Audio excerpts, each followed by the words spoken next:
Tujuan hidupku hanyalah untuk menyenangkan hatimu. Aku mengasihi Engkau Yesus dengan segenap hatiku.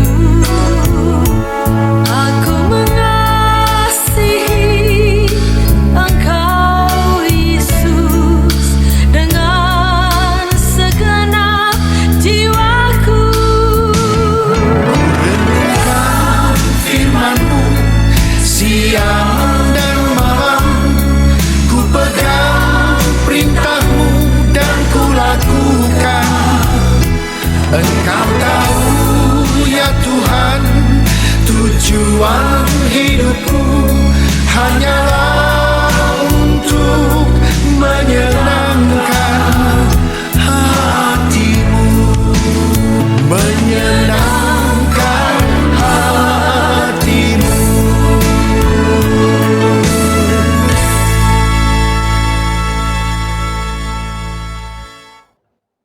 Bapak Ibu yang dikasihi di dalam Tuhan Yesus Kristus, selamat pagi. Hari ini kita bersama-sama akan belajar kebenaran firman Tuhan. Tetapi sebelumnya, mari kita berdoa terlebih dahulu. Bapa di sorga, terima kasih, kami bersyukur untuk hari ini. Kami boleh datang di hadirat Tuhan. Mohon penyertaan Tuhan, pimpinan Tuhan. Hari ini kami akan belajar kebenaran firman Tuhan di dalam ibadah secara online. Kiranya Tuhan memberkati hamba-Mu yang penuh dengan keterbatasan dan juga umat-Mu yang boleh mengikuti di dalam ibadah online untuk GSK Bogor. Kiranya Tuhan boleh menyertai dan memberkati sehingga kami boleh mengerti dan memahami akan kebenaran firman Tuhan yang akan kami dengar dan kami pelajari. Kiranya Tuhan pun boleh menyertai kami dan memberkati kami. Terpujilah nama-Mu, kami siap untuk belajar kebenaran firman Tuhan. Amin. Bapak Ibu yang dikasihi di dalam Tuhan Yesus Kristus, kembali kita hari ini secara khusus di dalam bulan Oktober, seperti biasanya kita merayakan bulan keluarga. Tetapi hari ini untuk mengawalinya kita ibadah secara online. Saudara, di dalam bulan keluarga tentunya kita membahas tentang tema-tema tentang keluarga, berkisar tentang keluarga, tentang suami, istri, dan juga anak-anak serta keluarga besar. Saudara, banyak keluarga yang hancur akibat dari tidak dapat menempatkan diri masing-masing, yaitu di dalam posisi yang sebenarnya, sehingga terjadi miskomunikasi dalam satu rumah tangga. Ini yang sering terjadi dan ini yang sering menjadi permasalahan di tengah-tengah keluarga karena miskomunikasi, yaitu tidak bisa menempatkan diri pada posisi-posisi yang sebagaimana mungkin misalkan dia sebagai suami, sebagai istri, dan sebagai anak-anak. Saudara, hal ini juga dialami keluarga orang-orang percaya atau keluarga Kristen, hingga ada yang berakibat berantakan karena suami maupun istri tidak mengerti fungsi mereka masing-masing sebagai seorang istri atau sebagai suami Kristen. Dan bahkan anak-anak pun demikian, tidak memposisikan bahwa dia sebagai anak. Saudara, di dalam Alkitab, Petrus mengatakan pada suratnya dengan jelas, memaparkan tugas dan tanggung jawab sebagai istri atau suami sebagai keluarga Kristen, di mana dikatakan di dalam 1 Petrus pasal yang ketiga ayat yang pertama sampai ayat yang kedua. Kita buka 1 Petrus pasal yang ketiga ayat pertama sampai ayat yang kedua sebagai titik tolak perenungan kita pada pagi hari ini. Saudara boleh membaca, mengikutinya di rumah, buka Alkitab kita, atau mungkin saudara bisa lihat di layar handphone saudara. Demikian bunyi firman Tuhan. Demikian juga kamu, hai istri-istri, tunduklah kepada suamimu, supaya jika ada di antara mereka yang tidak taat kepada firman, mereka juga tanpa perkataan dimenangkan oleh kelakuan istrinya, jika mereka melihat bagaimana murni dan salehnya hidup istri mereka itu. Dan sebagai seorang suami juga dikatakan dengan jelas pada ayat yang ke-7, demikian juga kamu, hai suami-suami, hiduplah bijaksana dengan istrimu sebagai kaum yang lebih lemah. Hormatilah mereka sebagai teman pewaris dari kasih karunia, yaitu kehidupan, supaya doamu jangan terhalang. Saudara, kebanyakan keluarga Kristen tidak lagi yaitu meletakkan firman Tuhan sebagai dasar yang kokoh bagi keutuhan keluarga mereka. Seringkali kekuatan sendiri, seringkali keegoan, seringkali logika kita lah yang berperan di dalam membangun keluarga. Ini yang seringkali terjadi, saudara, di dalam keluarga-keluarga orang-orang percaya. Tidak mau meletakkan firman Tuhan, tidak mau menerapkan atau tidak mau menerapkan firman Tuhan sebagai dasar dari keluarga tersebut. Maka yang terjadi seringkali kita mengalami sesuatu yang mungkin mengecewakan, ya, saling menyalahkan, tetapi tidak mengoreksi diri kita sendiri. Apakah di tengah keluarga kita sudah menghadirkan Tuhan atau sudah menerapkan kebenaran firman Tuhan sebagai dasar dari membangun keluarga itu. Saudara, beberapa model keluarga pada zaman sekarang, sebelum kita melihat apa fungsi seorang pria sebagai imam di dalam keluarganya, ternyata fungsi seorang pria begitu penting di tengah-tengah keluarganya. Maka dari itu, saudara, suami-suami perhatikan baik-baik, istri-istri perhatikan baik-baik, anak-anak perhatikan baik-baik. Mari kita lihat terlebih dahulu beberapa model kedudukan pemerintahan yang ada di dalam keluarga Kristen dewasa ini, saudara. Yang pertama, kita bisa melihat ada satu model, yaitu garis lurus. Ya, maksudnya apa? Model ini menyatakan suatu urutan otoritasnya secara garis lurus, ya, yaitu otoritas tertinggi berada di tangan suami. Otoritas tertinggi berada di tangan suami, yaitu otoritas kedua yang ada di bawah suami adalah istri. Ya, istri mempunyai otoritas terhadap anak-anak. Model ini biasanya terdapat pada keluarga di mana sang suami adalah orang yang super sibuk, sehingga tanggung jawab pengurusan anak dan sebagainya dilimpahkan sepenuhnya kepada istri. Ya, ini model yang pertama yang sekarang terjadi, saudara, yaitu model garis lurus. Yang kedua, yaitu model persamaan hak, di mana model ini menyatakan bahwa suami dan istri mempunyai kedudukan yang sama otoritasnya. Jadi suami punya otoritas juga, istri juga punya otoritas juga. Otoritas yang tertinggi berada di tangan suami dan istri. Jadi dua-duanya punya otoritas tertinggi. Anak-anak diurusi oleh siapa saja yang sempat.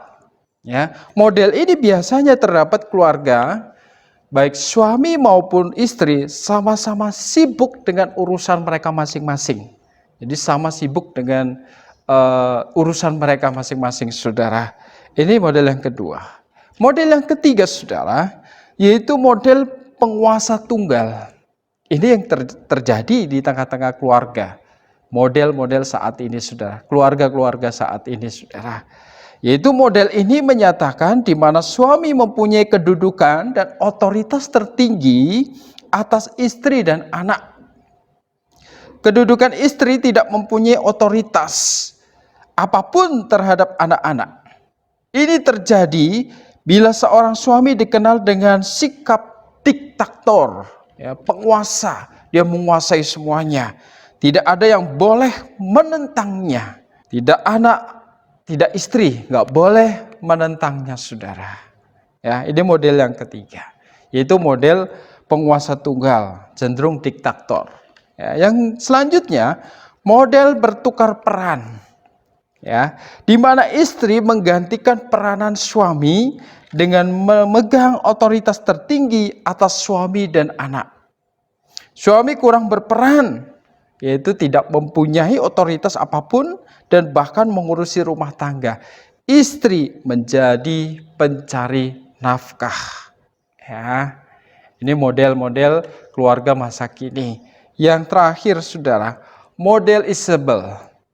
Istri yang memegang seluruh kendali atas suami, ya, anak dan seisi rumah. Suami hanya tunduk kepada perintah istri, demikian juga anak-anaknya. Jadi pemegang otoritas tertinggi yaitu istri. Semua takut kepada istri. Jadi cenderung suami-suami yang takut istri. Anak-anak juga takut sama mamanya semuanya. Ini biasa terjadi pada wanita karir yang lebih sukses dibandingkan suaminya. Saudara bisa mengerti ya sampai di sini bahwa saat ini masa kini, model-model keluarga masa kini inilah yang ada. Ya, ada model Isabel, model garis lurus, model bertukar peran dan sebagainya. Ada model bahwa istri yang lebih berperan sehingga dia tidak menghargai dan tidak menghormati suami-suaminya atau tidak menghormati suaminya. Anak pun dia harus nurut kepada mamanya. Suami pun harus nurut kepada istrinya. Ini cenderung tidak menghargai, saudara. Cenderung suami akan lebih tertindas. Padahal dikatakan bahwa suami itu adalah imam. Suami adalah kepala keluarga. Bagaimana dengan kasus-kasus seperti ini, saudara? Saudaraku yang terkasih di dalam Tuhan, model-model ini seringkali menimpa juga keluarga Kristen saat ini. Ini cenderung karena apa, saudara? Karena firman Tuhan tidak diterapkan di tengah-tengah keluarga. Sehingga mereka tidak memahami apa yang menjadi peran suami, menjadi peran istri, dan bahkan anak-anak. Saudaraku yang dikasih di dalam Tuhan, lalu bagaimana model yang benar? Saudara, model yang benar adalah model keluarga Kristen. Suami adalah kepala keluarga yang mempunyai otoritas terhadap istri dan anak-anaknya. Tercatat di dalam Kejadian 3. Ya. 1 Korintus 11 ayat 3. Istri mewakili suami sebagaimana Kristus mewakili Allah dan suami mewakili Kristus. Saudaraku yang dikasih di dalam Tuhan Yesus Kristus, demikianlah yang seharusnya, bahwa suami sebagai kepala rumah tangga, suami sebagai imam, suami juga bertanggung jawab atas anak-anaknya, yaitu dalam Kolose pasal 3 ayat 21, Efesus 6 ayat 4. Kemudian istri mempunyai otoritas terhadap anak-anaknya sebagai seorang ibu, Efesus pasal 6 ayat 1-20. Dan model ini adalah model keluarga Kristen yang dikehendaki oleh Tuhan. Model yang seperti inilah yang dikehendaki oleh Tuhan, yaitu bahwa istri mewakili suami sebagaimana Kristus mewakili Allah dan suami mewakili Kristus. Jadi ada kasih yang tercurah di tengah-tengah keluarga itu, saudara. Saudaraku yang dikasih dalam Tuhan, peran suami sebagai imam dalam keluarga itu ada 3 fungsi utama seorang imam, yaitu mempersembahkan korban. Jadi saudara, saya sebagai suami, bapak-bapak di rumah sebagai suami, istri-istri dengarkanlah firman Tuhan hari ini, anak-anak dengarkanlah firman Tuhan hari ini. Lihatlah, ketahuilah bahwa seorang suami atau seorang bapak memiliki sebuah peran yang Tuhan sudah pakai, yang Tuhan sudah tetapkan, yaitu sebagai imam. Tugas imam adalah mempersembahkan korban. Korban yang dipersembahkan seorang imam adalah untuk dirinya sendiri dan seluruh jemaat. Korban yang dipersembahkan untuk pengudusan dirinya dan seluruh jemaat. Di dalam lingkungan keluarga, peranan seorang suami sebagai seorang imam dalam atau bagi keluarganya adalah menjaga kekudusan dirinya sendiri dan anak-anaknya dan keluarganya. Saudaraku yang dikasih dalam Tuhan Yesus Kristus, ingatlah peran yang pertama ini, saudara, sebagai imam. Yang kedua, Suami sebagai imam memiliki fungsi utama yaitu menaikkan doa syafaat. Tugas seorang imam menaikkan doa syafaat kepada Tuhan yaitu untuk kepentingan umat Tuhan, atau dikatakan bahwa ia menjadi penengah antara Tuhan dan umatnya, dan juga anak-anaknya dan juga istrinya, yaitu suami Kristen juga menjadi pendoa syafaat atau penengah bagi istri dan anak-anaknya, saudara. Jadi penting sekali kita sebagai suami, kita sebagai orang tua, sebagai imam, tugas inilah yang harus kita lakukan. Menaikkan doa syafaat kita. Berdoa untuk istri, untuk anak-anak kita, untuk keluarga kita. Sudahkah kita berdoa untuk keluarga kita, untuk istri kita, untuk anak-anak kita? Ataukah kita tidak pernah mau mendoakan mereka? Kita cenderung lebih mengutamakan hobi kita. Kita cenderung mengutamakan kesenangan kita. Atau kita cenderung mengutamakan kesibukan kita. Atau bahkan kita nongkrong-nongkrong demi kepuasan kesenangan diri kita, daripada kita berdoa dan memperhatikan keluarga kita. Ini untuk koreksi saya dan saudara. Mari saudaraku yang dikasihi dalam Tuhan, sebagai imam, fungsi yang ketiga adalah memberkati. Di mana suami Kristen harus memberkati umat Tuhan.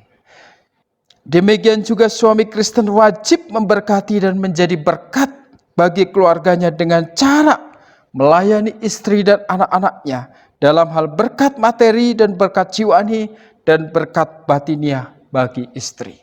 Jadi saudara yang dikasihi dalam Tuhan, hai suami-suami, engkau sebagai imam, tugasmu adalah mempersembahkan korban di dalam lingkungan keluarga, yaitu menjaga kekudusan dirimu dan juga keluarga kita. Yang kedua, menaikkan doa syafaat. Sudahkah engkau berdoa untuk istri dan anak-anakmu?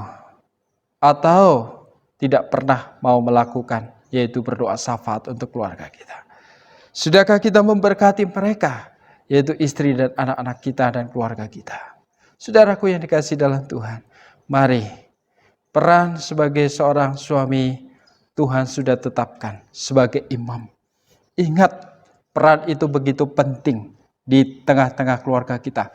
Lakukan saat ini juga. Jangan malahan kita sibuk sendiri. Jangan malahan kita melupakan keluarga kita.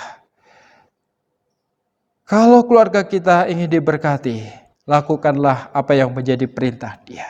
Terapkanlah firman Tuhan di tengah-tengah keluarga kita. Hadirkanlah Tuhan di tengah-tengah keluarga kita, supaya keluarga kita berkenan di hadapan Dia, berkenan di hadapan Tuhan, dan Tuhan pun akan menyertai dan memberkati keluarga kita. Saudara, mari kita lakukan kebenaran firman Tuhan pada hari ini. Terapkanlah di tengah-tengah keluarga kita. Suami punya peran yang Tuhan sudah berikan. Istri punya peran juga yang Tuhan berikan. Hai anak-anak, punya tanggung jawab juga yang Tuhan sudah percayakan kepadamu. Kiranya firman Tuhan hari ini boleh memberkati kita semuanya dan bisa kita lakukan di dalam kehidupan kita di tengah-tengah keluarga kita. Tuhan Yesus memberkati. Mari kita berdoa. Bapa di sorga, terima kasih, kami bersyukur untuk hari ini, yaitu firman Tuhan yang sudah kami dengar, sudah kami pelajari Tuhan. Bahwa kami boleh diingatkan sebagai keluarga-keluarga Kristen, sebagai keluarga yang percaya kepada Tuhan Yesus Kristus. Kami memiliki peran masing-masing di tengah keluarga kami. Suami memiliki peran sebagai imam. Istri pun memiliki sebuah peran. Anak-anak pun memiliki rasa tanggung jawab untuk kami lakukan di tengah-tengah keluarga kami. Kami mohon Tuhan penyertaan-Mu untuk keluarga kami. Mampukan kami untuk menerapkan kebenaran firman Tuhan. Mampukan kami bahwa untuk terus berpegang teguh kepada firman Tuhan sebagai dasar kekuatan di tengah-tengah keluarga kami. Tuhan, tantangan begitu berat untuk kami jalani hari-hari ini, yaitu di dalam menjalani keluarga kami, menjalani yaitu hubungan kami dengan istri dan anak-anak serta suami. Tuhan, mampukanlah, berikan kesetiaan untuk kami Biarlah Kristus yang ada di tengah-tengah keluarga kami selalu menyertai kami, memimpin kami, dan memberkati kami. Berkati umat-Mu Tuhan di GSK Bogor, di tempat ini dimanapun mereka berada. Dalam usaha pekerjaan mereka, perkumpulan mereka di dalam masa-masa sukar, masa-masa sulit ini. Tetapi kami percayakan janji Tuhan yang akan selalu menyertai dan memelihara dengan cara-Mu sendiri. Tuhan, mampukan kami untuk tetap kokoh dan kuat di dalam iman kami, di dalam percaya kami kepada Engkau, sehingga apapun tantangan kami, apapun penderitaan yang kami hadapi, apapun persoalan pergumulan yang kami hadapi, biarlah Tuhan pun boleh menyertai kami dan memberkati kami. Iman kami tetap kokoh kepada Engkau Tuhan. Terima kasih Tuhan, kiranya Tuhan menyertai dan memberkati umat-Mu di tempat ini. Yang sakit, yang saat ini sedang berkumpul di dalam sakit, kiranya Tuhan sembuhkan, Tuhan pulihkan. Melalui imannya pemulihan boleh terjadi. Tuhan, kami berdoa juga Tuhan untuk anak-anak-Mu dalam masa sekolah, kuliah secara online. Berkati mereka, berikan hikmat dan cukupkan apa yang menjadi keperluan mereka semuanya. Terima kasih Tuhan, kami berdoa dan mengucap syukur. Bapak Ibu yang dikasihi dalam Tuhan, ingatlah akan kebenaran firman Tuhan hari ini. Arahkanlah hatimu dan angkatlah kedua tanganmu dan terimalah berkat Tuhan. Kiranya kasih Allah dan kasih yang berasal dari Tuhan Yesus Kristus sebagai Tuhan dan Juru Selamat kita semuanya. Dan di dalam persekutuan dengan Roh Kudus boleh menyertai hidupmu, memberkati hidupmu, mengokohkan imanmu dari saat ini sampai pada kemuliaannya yang kekal. Amin. Kiranya Engkau memberkati aku berlimpah-limpah dan memperluas daerahku.